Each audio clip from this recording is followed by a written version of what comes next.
Welcome to the Banker Lamp. Please enjoy the video. You start by securing data and power. Back up any readable files now, because a failing SSD can die suddenly.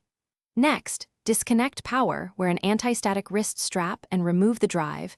Make sure you document model and firmware. Run a smart check with a diagnostic tool to read error counts and reallocated sectors. This tells you whether repair is likely. Once done, note the controller type and NAND size. These details determine whether firmware fixes or component swaps are possible. You proceed with targeted diagnostics. Run the manufacturer utility to attempt a firmware reflash or safe mode recovery. This often fixes logical faults.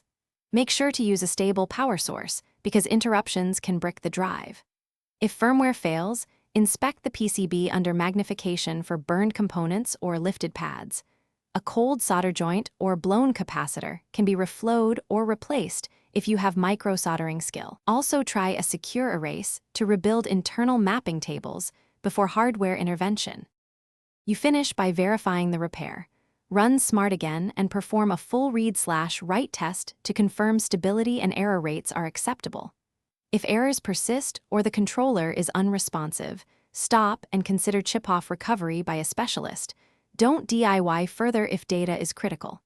Make sure to replace the drive once recovery is complete and restore data to a verified healthy SSD. If something goes wrong, the key troubleshooting tip is to preserve the original drive state and avoid. Thanks for watching. If this was helpful, leave a like and consider subscribing. See you next time.